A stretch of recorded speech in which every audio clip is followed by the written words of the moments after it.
alors ce premier cheval qui s'appelait Midway, effectivement en promenade, donc ça se passait bien depuis qu'il a accepté de passer un peu partout. Et il y a eu une fois où, en tout cas quand on passait sur la route, ou assez régulièrement quand on était au bord de la route pour éviter le trafic, il se mettait au milieu de la route. Je ne comprenais pas pourquoi il voulait être au milieu de la route et pas au bord. Et plusieurs fois, il a répété ça jusqu'à ce que je comprenne que c'était pour m'avertir qu'il y avait une voiture qui était derrière. Donc pour m'avertir, il se déplaçait au milieu de la route. Donc ça m'informait qu'il y avait une voiture qui nous suivait ou qui arrivait derrière.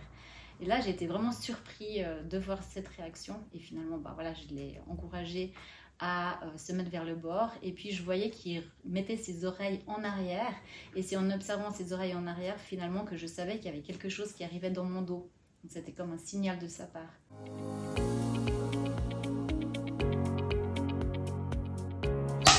Bienvenue dans le nouvel épisode de Confidence équestre. Aujourd'hui, j'accueille Yves Bula, qui est un cavalier passionné.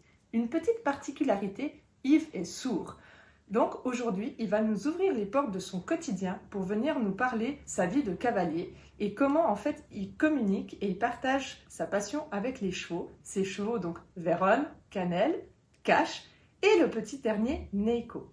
Donc bienvenue Yves dans Confidence équestre et merci beaucoup d'avoir accepté cette invitation. Avec plaisir, merci de l'accueil. Donc tout d'abord, pour commencer, est-ce que tu peux nous dire en quelques mots qui tu es? Donc, je m'appelle Yves, j'ai grandi en Suisse.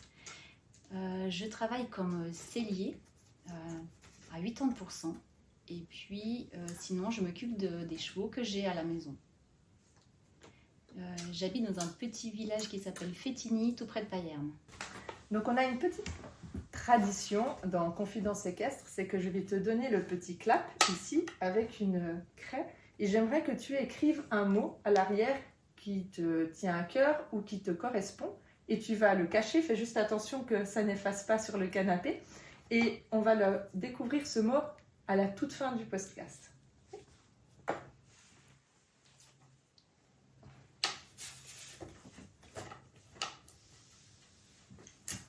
C'est pas évident.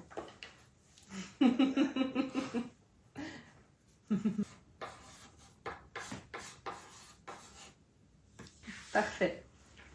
Donc, pour poursuivre ce podcast, je pense qu'il est important pour les gens qui vont nous écouter de comprendre finalement ta sourdité et si tu es d'accord, de nous en parler un petit peu pour comprendre qu'est-ce que ça implique finalement dans ton quotidien.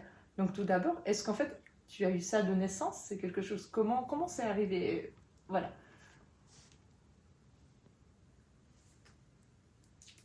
Alors, je suis née sourde. J'ai des parents qui sont également sourds et qui m'ont transmis cette surdité, mais il n'y a pas d'autres personnes sourdes dans les générations précédentes. Donc, voilà, je n'ai jamais entendu, donc je suis sourde de naissance.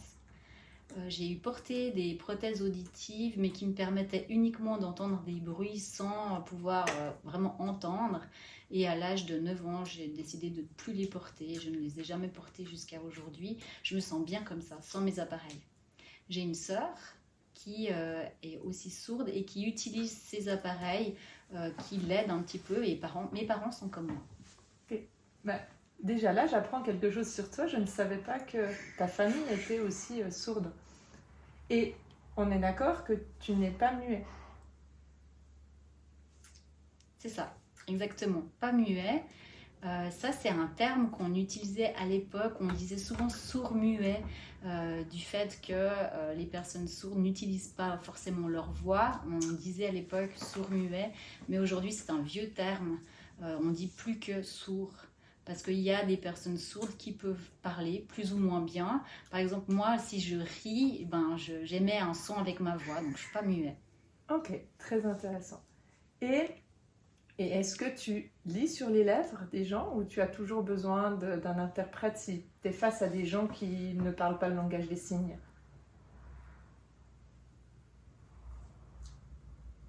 Je peux lire sur les lèvres. Après, ça va dépendre les lèvres de qui et comment est-ce que la personne articule. Est-ce que c'est quelqu'un que je connais bien, quelqu'un que je connais pas? Donc ça va vraiment dépendre. Si quelqu'un a une grosse barbe avec une grosse moustache, je vais pas du tout pouvoir lire sur ses lèvres, par exemple. Donc ça dépend de qui. J'utilise pas un interprète au quotidien. Je vais faire appel à un interprète si j'ai vraiment des besoins spécifiques, quelque chose que j'ai vraiment besoin de comprendre en détail. Sinon, dans mon quotidien, je communique par gestes, par écrit, par mime et en lisant sur les lèvres. Et je t'avoue que la fois où tu avais inscrit un cours avec moi, j'étais un petit peu stressée. J'avais peur que je me disais, est-ce que Yves il va comprendre ce que j'ai à lui transmettre? Et j'avoue que j'ai été très impressionnée parce que j'avais pas l'impression de manquer, que tu ne me comprenais pas dans mes cours et que finalement la parole, elle a pas manqué parce que j'ai trouvé qu'on a quand même pu communiquer alors que je ne parle pas du tout le langage des signes. Et j'ai trouvé ça très impressionnant. Oui, c'est vrai. En fait, c'est quand on a de la passion pour quelque chose, on arrive toujours à trouver une solution de se comprendre. Tout à fait, c'est juste. Et puis, c'est vrai que l'intérêt pour ce cours, c'était le but aussi de montrer des choses, qu'est-ce qu'il fallait faire. Donc, il y avait vraiment du visuel et puis c'était assez facile de se comprendre comme ça. D'autres cours qui seraient plus sur des sujets abstraits, par exemple, ou scientifiques, là, j'aurais eu besoin d'un interprète parce que ça aurait été vraiment trop compliqué de le faire sans. Oui, et c'était très, très enrichissant pour moi parce que du coup, des fois, on oublie de regarder la personne quand on parle, quand on a l'habitude que les gens nous entendent. Et plusieurs fois, je te parlais et je te tournais le dos et je me disais, ah bah, non, il peut pas me comprendre. Et j'ai trouvé que c'était une expérience vraiment très enrichissante. Et c'était chouette. Donc, une question aussi que je pose à tous nos invités, c'est comment les chevaux sont rentrés dans ta vie?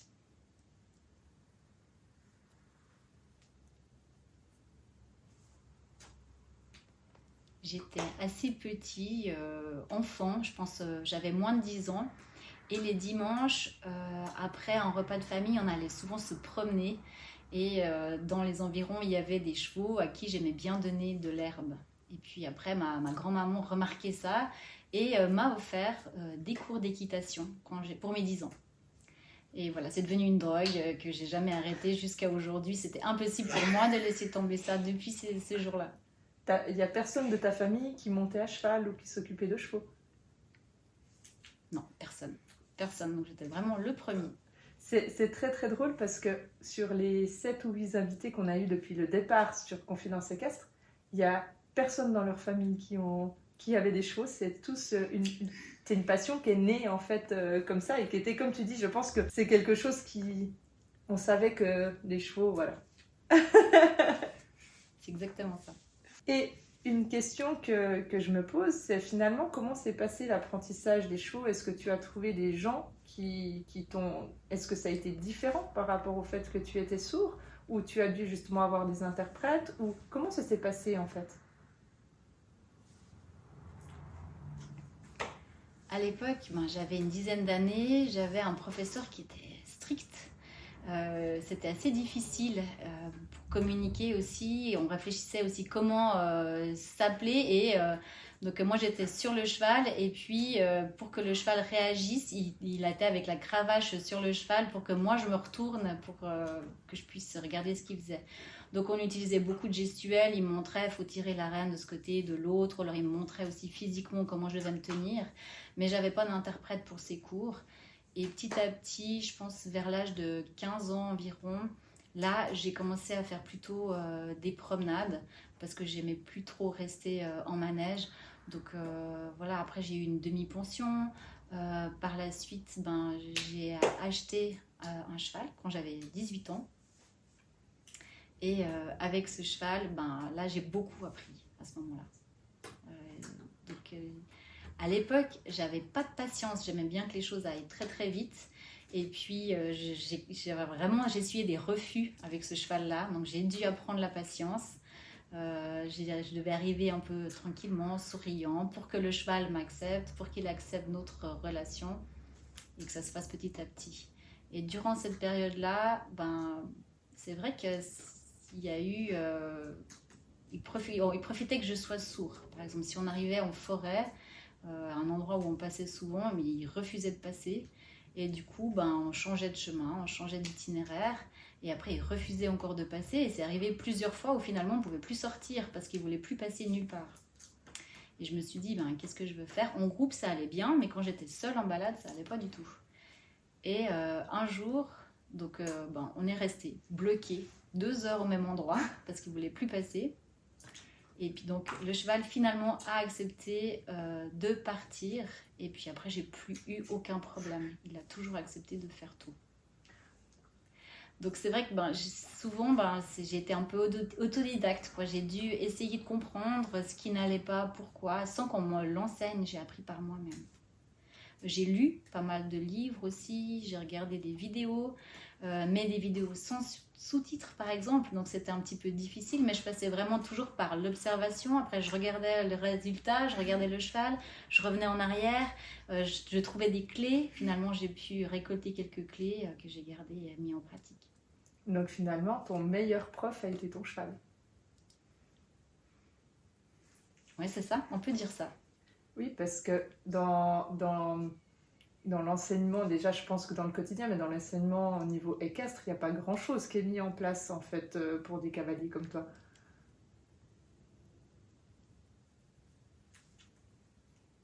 C'est vrai, c'est plus la pratique, avec les erreurs. Et après, le fait de trouver des solutions, de garder des clés, de comprendre ce qui ne fonctionne pas, ces allers-retours un peu, ces avant-arrière, qui étaient vraiment des belles expériences pour moi. Du coup, on va en venir un petit peu à comment tu communiques avec les chevaux. Là, tu as dit que tu penses que le cheval que tu avais, il se ressentait que tu étais sourd et du coup, il en profitait un petit peu. Est-ce que tu as d'autres cas ou d'autres situations où est-ce que tu as l'impression vraiment que le cheval ou les chevaux avec lesquels tu interagis, ils sentent en fait que tu as ça?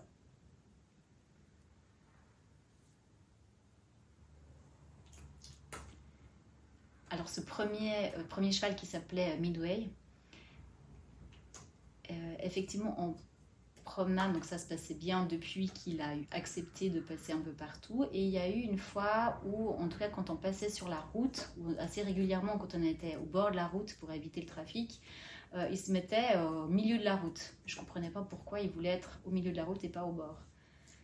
Et plusieurs fois, il a répété ça jusqu'à ce que je comprenne que c'était pour m'avertir qu'il y avait une voiture qui était derrière. Donc pour m'avertir, il se déplaçait au milieu de la route. Donc ça m'informait qu'il y avait une voiture qui nous suivait ou qui arrivait derrière. Et là, j'ai été vraiment surpris de voir cette réaction. Et finalement, je l'ai encouragé à se mettre vers le bord. Et puis je voyais qu'il mettait ses oreilles en arrière. Et c'est en observant ses oreilles en arrière, finalement, que je savais qu'il y avait quelque chose qui arrivait dans mon dos. Donc c'était comme un signal de sa part. Avec les autres chevaux, j'ai pas eu ce genre de réaction, mais c'est plutôt en regardant leurs oreilles que je pouvais être informée de ce qui arrivait derrière moi. Et puis des sensations physiques aussi. Oui, parce que c'est vrai que nous, on entend quand il y a une voiture qui arrive, ou même, tu prenais l'exemple en forêt, il y a des fois des bruits que nous, on ne voit pas, mais qu'on entend qu'il y a par exemple un tracteur ou qu'il y a des travaux, et on peut anticiper finalement nos trajectoires ou les réactions qu'on va avoir avec le cheval. Mais toi, du coup, tu as appris à ressentir et à lire ce que les chevaux t'ont dit. Est-ce que tu as développé plus de sensibilité, tu penses, par rapport à quelqu'un d'autre, avec ce ressenti finalement du cheval? C'est exactement ça. Même parfois, quand on se balade en groupe à plusieurs, c'est souvent moi qui dis il y a une voiture derrière, ou alors il y a un vélo qui arrive parce qu'ils bavardent et ils oublient d'écouter. Mais moi, j'ai l'information des oreilles, en tout cas, qui me viennent des chevaux, et puis je le sais à l'avance. Ce que je trouve assez, ce qui me parle beaucoup, c'est que moi, dans mon quotidien, j'apprends à mes élèves et à mes cavaliers à lire leurs chevaux. Et toi, c'est devenu quelque chose de plutôt inné finalement. Tu as appris tout seul finalement la lecture des chevaux. Et je trouve drôle parce qu'on passe des heures et des heures à faire la sensibilisation auprès des cavaliers pour leur dire mais apprenez à regarder, parce qu'il y a de la communication non verbale. Donc apprenez à observer vos chevaux pour voir ce qu'ils vous disent. Mais toi, c'est quelque chose que tu as appris finalement en étant avec eux. Tu n'as pas eu besoin de livres forcément pour comprendre ce que le cheval te communiquait.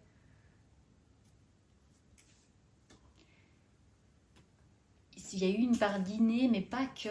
Parce que le cheval, c'est un bel animal qui doit être connu, on doit apprendre à le connaître. Donc j'ai quand même lu quelques livres et après j'ai pu faire des parallèles avec ce que j'observais.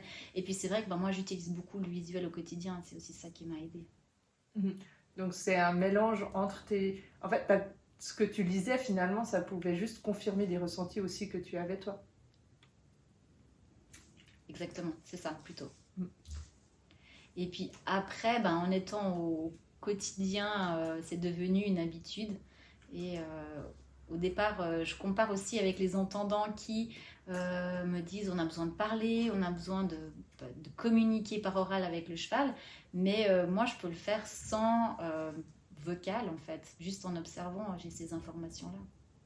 C'est très intéressant parce que j'ai animé une formation auprès d'une entreprise, justement, et j'avais fait des recherches que finalement, même l'humain, la parole, c'est qu'une petite partie de la communication, et avec tous les outils qu'on a à l'heure actuelle, on a un petit peu perdu en fait la communication non verbale.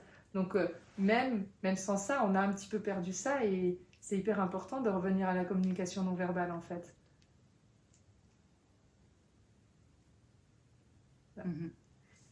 C'est ça. Et c'est un peu l'expérience que j'ai fait avec toi quand on parlait en début de podcast finalement, quand tu as pris un 2 cours avec moi, c'est que je crois que d'ailleurs j'en avais parlé à mon ami en disant c'est finalement en observant le visage des gens et en observant ce que le corps il transmet, la parole c'est pas ce qu'il y a de plus important finalement. On arrive à dire plein de choses.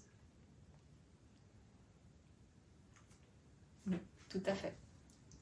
Si tu devais donner un plus, qu'est-ce que finalement ta surdité elle amène en plus, et un point négatif, quelque chose qui te pose un petit peu un problème dans ta relation avec les chevaux. Quel est le plus et le moins?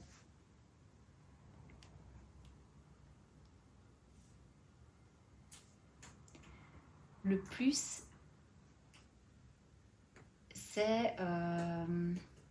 j'ai fait plusieurs concours à l'époque.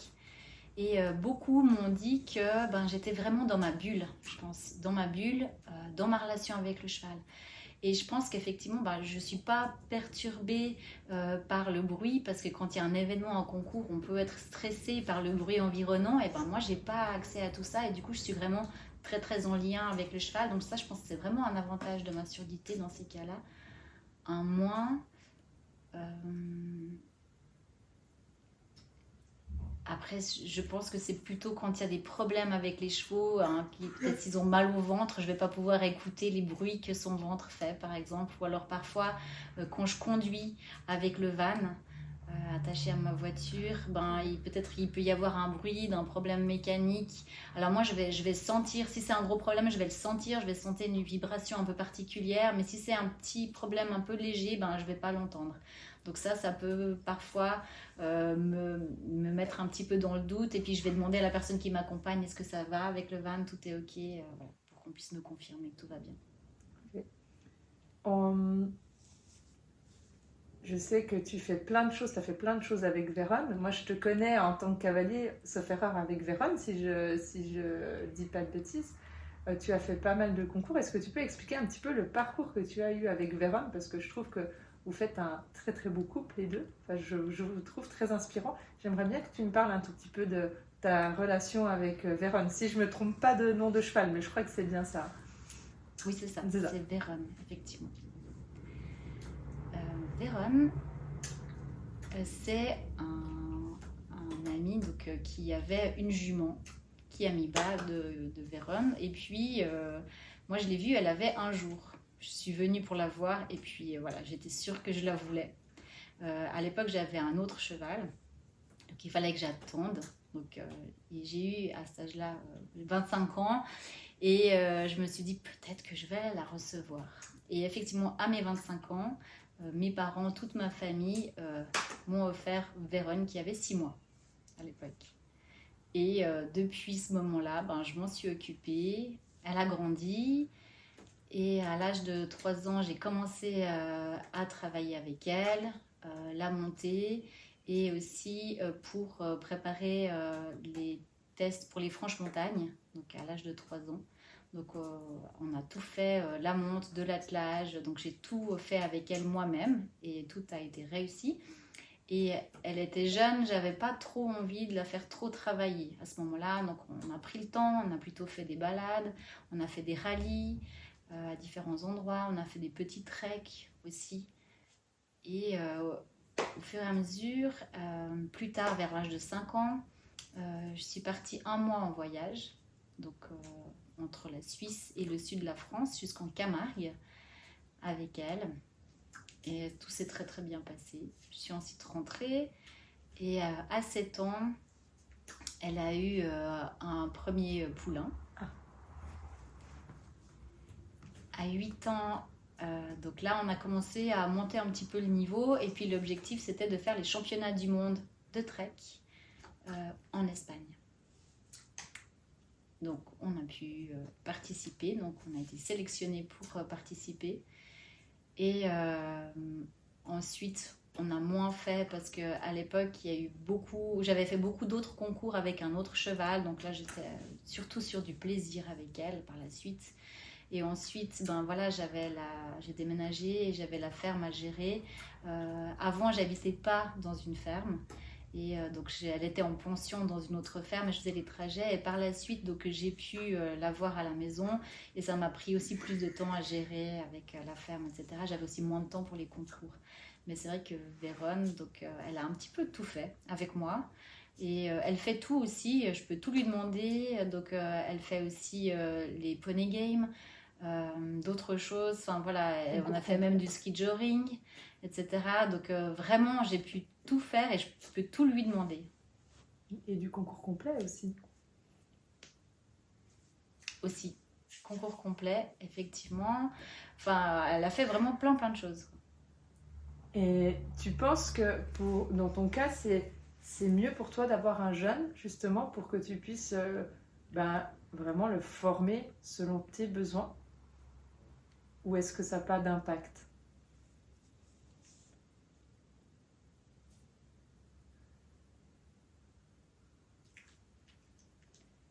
Mon rêve, en fait, ce serait vraiment toujours de pouvoir, effectivement, d'avoir un très très jeune et de pouvoir le former depuis tout petit. Après, je pense que c'est quelque chose que je peux aussi faire avec un cheval plus âgé, mais après, je vais aussi devoir m'adapter à ses capacités. Mhm. Par exemple, j'ai un autre cheval maintenant qui s'appelle Cash. Je l'ai acheté, il avait 4 ans. Donc c'est un très bon cheval qui est très très gentil, qui est grand. J'ai essayé de faire certaines choses. Après, il a été souvent malade. Il a eu des problèmes d'articulation, etc. Donc ça veut dire que maintenant, c'est vraiment un cheval de plaisir.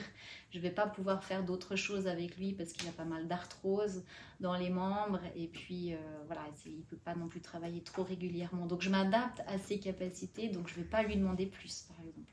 Mhm. Et tu disais qu'avec Véronne, tu as fait beaucoup de choses pour le plaisir, mais tu as quand même été jusque au championnat du monde de trek. Est-ce que c'est quelque chose que tu voudrais pouvoir retrouver du coup avec ton ou tes futurs chevaux, de retrouver cette diversité-là de disciplines? Parce que c'est ça que je trouve remarquable quand je te suis, c'est qu'on te voit faire plein de choses et tu fais toutes ces choses vraiment très très bien. Et est-ce que c'est quelque chose qui pour toi est important de pouvoir varier ces disciplines-là, ou est-ce que tu as des ambitions de nouveau un tout petit peu plus sportives, ou ça va juste rester du plaisir? Je vais garder vraiment le plaisir à l'avenir parce que à l'époque, effectivement, j'étais beaucoup sur du sportif, de l'entraînement et ça demande beaucoup d'engagement, beaucoup d'efforts et du temps, bien sûr, des déplacements aussi pour les chevaux. Et puis, je suis sourde, donc j'essaye aussi toujours, moi, de lire sur les lèvres. Ça engendre de la fatigue et des efforts supplémentaires. Actuellement, je préfère vraiment garder sur le plaisir. Et puis, s'il n'y a pas de concours, c'est pas grave. Enfin, je ne suis pas vraiment à fond à devoir suivre ce qui se passe ou ce qui se dit. Donc, moi, ce que j'aime, c'est avoir des chevaux qui soient polyvalents. Ça, c'est clair que c'est quelque chose qui me plaît beaucoup. Oui, parce que tu fais aussi dans les champs, je ne sais plus comment ça s'appelle. Ça s'appelle l'attraction animale. Voilà, donc tu utilises tes chevaux pour préparer tes terrains et retourner la terre et tout ça. C'est ça. C'est ça, effectivement. Véronne, elle fait ça aussi, elle fait tout. Donc elle le fait. À l'époque, j'avais une ferme plus grande avec un terrain plus grand. Et puis on avait aussi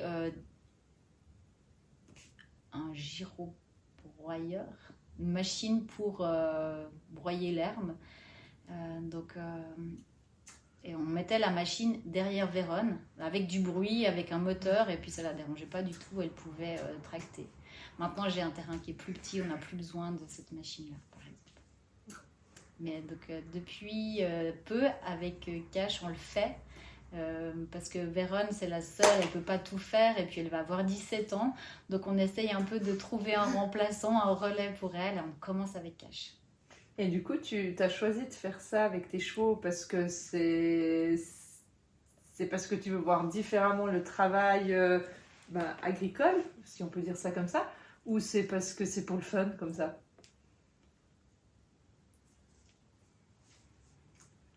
En réalité, c'est que mon ami travaillait à l'époque dans les vignes avec les chevaux.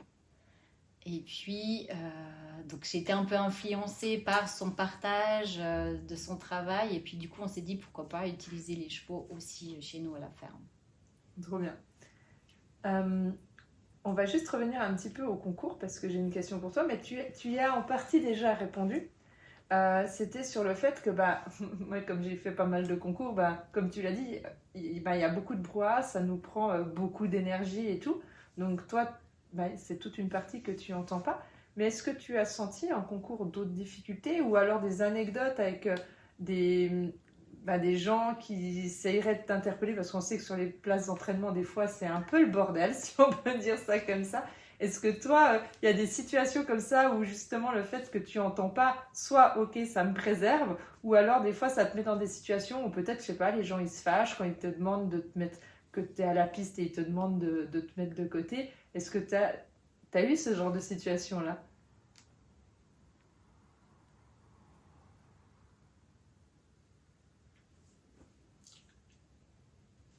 J'ai pas une situation de conflit particulièrement, mais parfois, lors de concours, il y avait surtout que quand on allait avec l'équipe suisse de trek, par exemple, pour les entraînements, souvent à l'entraînement ça allait bien parce que tout le monde savait que j'étais sourde, donc ils faisaient attention à moi, ils faisaient en sorte que je les regarde pour me donner les informations. Et puis j'avais aussi beaucoup d'entraînements en individuel. Mais après, quand on allait aux différents concours, aux championnats d'Europe, aux championnats du monde, aux championnats internationaux, il y avait l'équipe, mais parfois il fallait faire les choses assez vite. Et puis moi, j'étais toujours un petit peu sur le tard. J'ai dit, mais qu'est-ce que vous faites? Où est-ce que vous allez? Parce que j'avais pas eu les infos auditives. Donc là, ça pouvait être des petits moments de stress pour moi du fait qu'il fallait suivre, quoi. Et ce que tu disais que ça te coûte aussi de l'énergie et puis que ça t'amène plus de fatigue. Tout à fait. Je me rappelle bien aussi d'une fois, c'était au championnat d'Europe en Angleterre. Il y a eu des soucis d'organisation, ils avaient mal calculé une orientation. Et puis, donc, moi, j'étais arrivée vers 11h. Et finalement, ça a pris plus de temps et ça a duré durant la nuit. Donc, on est arrivé à 21h, il faisait nuit. On avait un lampe frontale, il fallait regarder la carte. Les juges, finalement, ont dit que c'était terminé, mais moi, je ne comprenais plus rien. Il y avait des personnes qui parlaient en anglais, en italien. En plus, il faisait nuit, il y avait les lampes qui éclairaient dans tous les sens. Enfin, c'était vraiment le chaos pour moi. Il me disait, il faut rester là. Moi, je disais, non, je dois continuer, je dois suivre le parcours. Et puis après, j'ai compris, tout le monde s'est regroupé, tout le monde s'est arrêté et on s'est retrouvés. Mais là, il y a eu un petit moment du fait que j'entendais pas les consignes, où je savais plus trop quoi faire. J'étais un peu perdue. Mhm. Et c'est vrai que c'est le genre de difficulté qu'on ne se rend pas compte finalement parce que c'est quelque chose où on suit un petit peu les gens, on entend, mais c'est vrai que c'est le genre de situation auquel on n'a pas conscience que ça peut engendrer vraiment un gros stress finalement et de l'incompréhension. Et je sais que pour avoir suivi un peu tout ce qui était des cavaliers paralympiques et autres, j'avais vu une démonstration d'ailleurs d'une fille qui était entre autres aveugle à cheval, qui montait à cheval. Et typiquement, eux, ils avaient des brassards sur les bras pour informer les autres cavaliers que la personne, elle ne voyait pas. Est-ce que c'est pas quelque chose qui a par exemple été mis en place pour toi pour peut-être avertir les autres personnes, ou est-ce que c'est quelque chose qui se faisait peut-être pas à l'époque?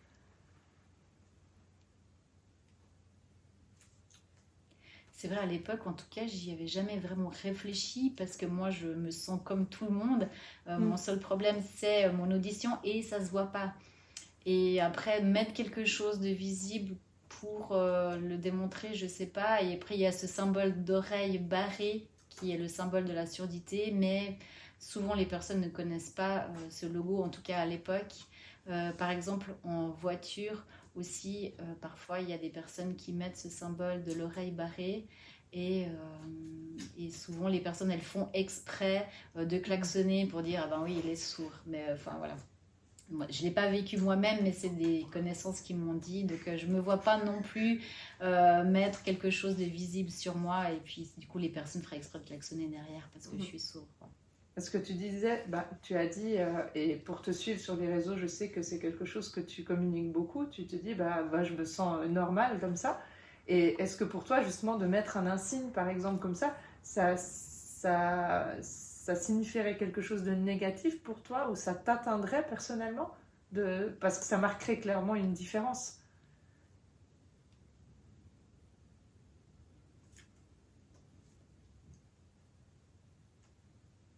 Pour moi, c'est plutôt... Enfin, si j'étais aveugle ou avec un bras en moins, oui, enfin, mon handicap se verrait. Mais moi, mon problème, c'est uniquement mon oreille, mon audition, mon corps, mon physique est le même que celui d'un entendant. Je mange pareil, je bouge pareil. Donc pour moi, c'est pas quelque chose que j'ai besoin de montrer ou en tout cas de faire valoir. Donc voilà, moi j'ai vraiment envie d'être normale. C'est beau. Est-ce que selon toi, le milieu équestre est adapté aux personnes malentendantes ou sourdes?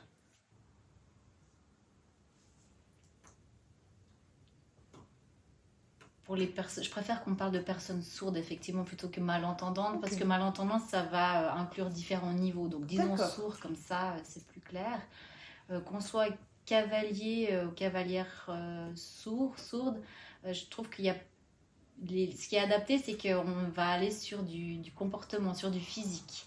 Et du coup, quand on travaille au sol, c'est vraiment très adapté parce qu'on peut vraiment observer, repérer des comportements. Donc, c'est très adapté au visuel des personnes sourdes. Mais par rapport à quand toi, tu as appris à monter à cheval, est-ce que tu sais s'il y a des choses qui ont été mises en place par rapport aux enseignants, aux coachs, en fait, pour mieux encadrer en fait, les enfants qui veulent se lancer? Ou c'est quelque chose qui est en discussion?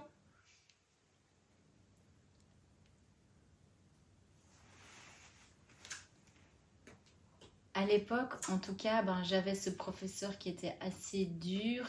Je ne crois pas qu'il soit beaucoup adapté, donc c'était assez directif et assez strict. Après, c'est vrai que souvent, je pouvais me mettre devant quand on était en ligne. Et puis, il faisait un geste S3, donc je savais qu'il fallait faire 3 boucles, ou alors 5, je savais qu'il fallait faire 5 volts, enfin voilà. Ce genre de petites choses-là, je pense que ça pourrait être utile pour les personnes sourdes, c'est surtout d'utiliser le visuel. Après, il y a des termes très spécifiques du domaine qui n'ont pas de correspondance en langue des signes, donc il faudra plutôt montrer des emplacements ou alors effectivement montrer la gauche, la droite. Il y a des sortes de techniques peut-être à mettre en place qui aideraient à la compréhension des personnes sourdes, donc il y a des adaptations qu'on peut faire. Mais voilà, je pense que sinon c'est vraiment lié à la gestuelle, à la langue des signes, dans la compréhension des instructions par exemple.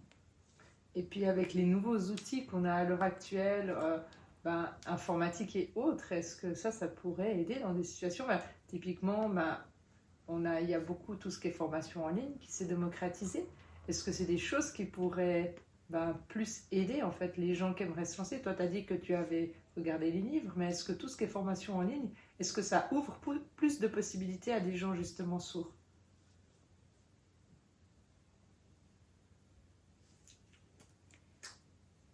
j'imagine qu'effectivement, avec les nouvelles technologies aujourd'hui, il y aurait des possibilités d'accessibilité supplémentaires pour les personnes sourdes, mais il reste toujours le problème que parfois le sous-titrage va manquer. Il y a certains termes qu'on aurait besoin, nous, de voir quelle action va avec quel terme. Par exemple, à l'époque, moi, je voyais une personne monter et je voyais qu'elle faisait quelque chose. Donc, je savais faire parce que je la copiais, mais je ne savais pas comment ça s'appelait. Par exemple, si c'était l'épaule intérieure, par exemple, je ne savais pas qu'on parlait d'épaule intérieure. Moi, je savais qu'il fallait faire quelque chose et je savais comment le faire. Mais si on me disait épaule intérieure, je ne savais pas quoi faire. Mais par contre, je pouvais imiter une action. Il y a le chat qui nous a rejoints. Mais du coup, on parlait qu'il y a peut-être des autres sens aussi, comme on disait, qui se sont développés. Est-ce que peut-être tu es plus... Justement, tu dis que tu ne comprends pas forcément quand on parle d'épaule... Enfin, tu ne comprenais pas quand on parlait de l'épaule intérieure, mais toi, peut-être que tu le voyais plus que d'autres personnes. Tu étais peut-être plus sensible à ce que tu voyais aussi.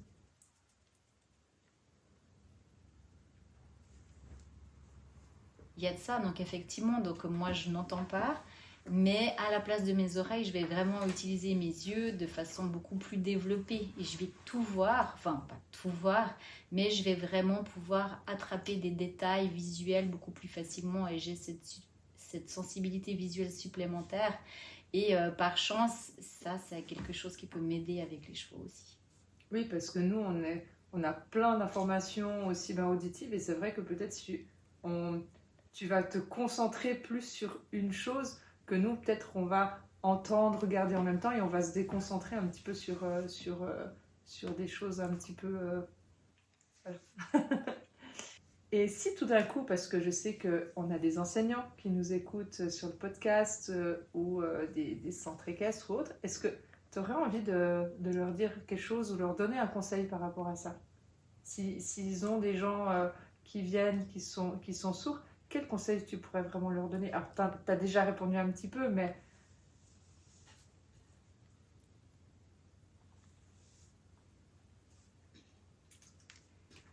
Si vous avez un élève sourd dans votre cours, ça peut être différent si la personne a des appareils ou non, mais surtout pensez à bien vous mettre en face, avec le visage bien éclairé.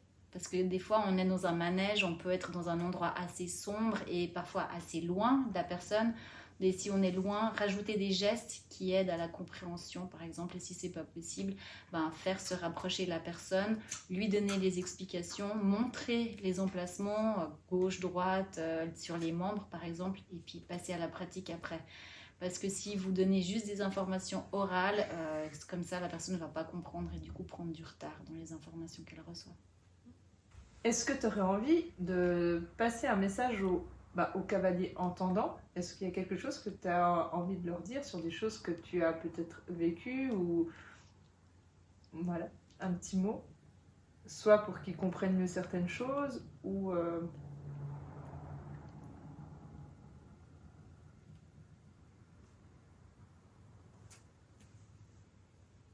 Je fais juste une parenthèse. Il y a un petit mot là, et c'est un message qui est lié à ce mot aussi. Donc, alors on peut le garder pour après. Voilà, plutôt. Un petit peu pour terminer, quel conseil tu auras envie de donner à un jeune sourd qui rêverait de monter à cheval?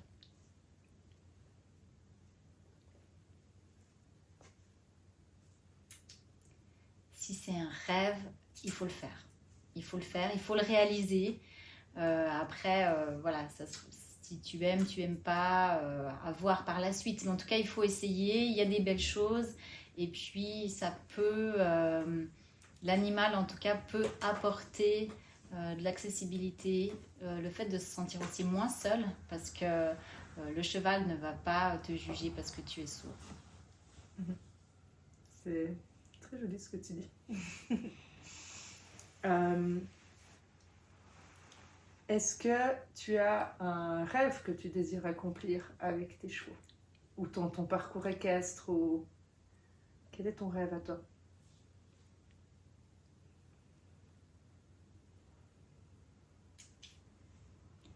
À l'époque, je rêvais de repartir plusieurs mois en voyage avec 1, 2 ou 3 chevaux, peut-être avec plusieurs.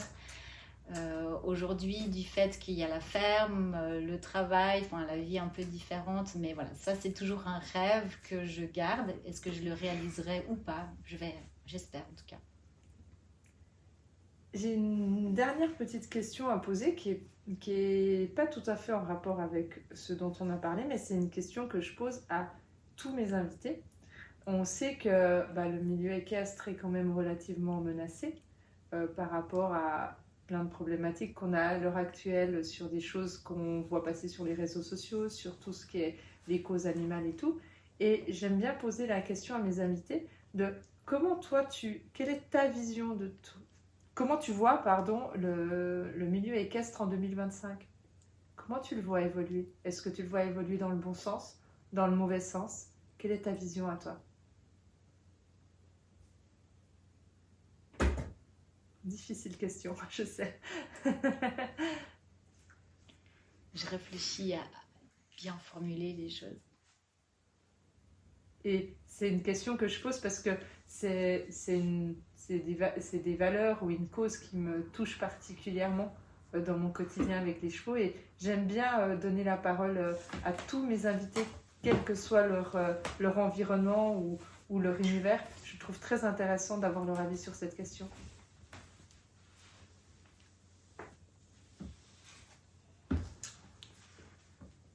Actuellement, le positif, c'est l'évolution des protections, la sécurité aussi pour les chevaux. Je pense qu'il y a eu il y a parfois des extrêmes aussi, hein, où on dit qu'il ne faut pas monter les chevaux, il ne faut pas les toucher, il ne faut pas les laisser. Donc il y a un côté très extrême pour ça. Pour moi, ce qui est important, c'est quand on monte à cheval, de bien réfléchir à comment est-ce qu'on l'éduque, comment est-ce qu'on le monte, et puis faire très attention à sa sécurité. Essayer de diminuer les risques pour le cheval. C'est impossible d'arriver à un risque zéro selon moi, mais essayer de les diminuer au maximum. Et toi, est-ce que tu penses, parce qu'il y a des gens qui disent que dans 50 ans, on ne montera plus à cheval, qu'est-ce que tu penses, toi?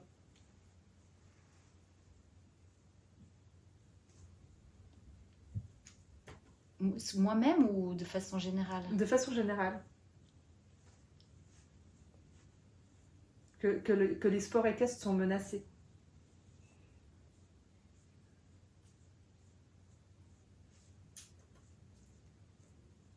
C'est un risque effectivement que ça se fasse moins ou que ce soit interdit.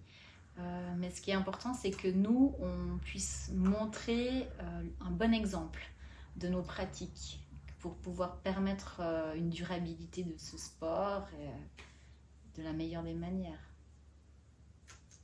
Donc c'est important de penser au cheval avant de penser à comment est-ce qu'on va l'utiliser. Donc vraiment pour que ça puisse perdurer et de ne pas donner une mauvaise image de ces sports équestres qui vont entraîner après des conséquences négatives.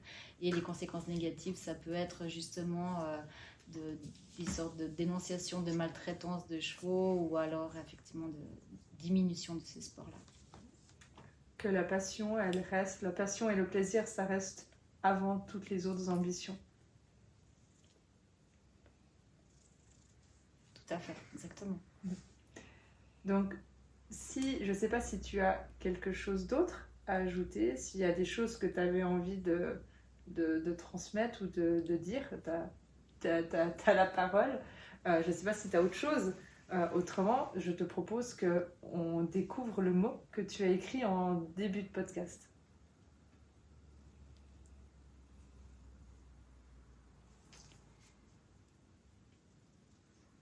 Je pense que j'ai tout ce que j'avais envie de dire, en tout cas, j'ai pu le dire dans les réponses à tes questions. Après, effectivement, j'ai un petit message encore avec le mot à faire passer.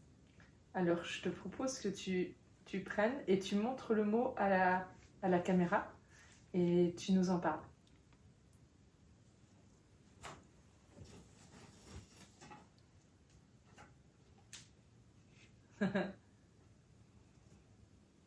Ah. L'oreille du cheval, mon oreille. Pourquoi est-ce que j'ai choisi ce terme qui représente les deux oreilles?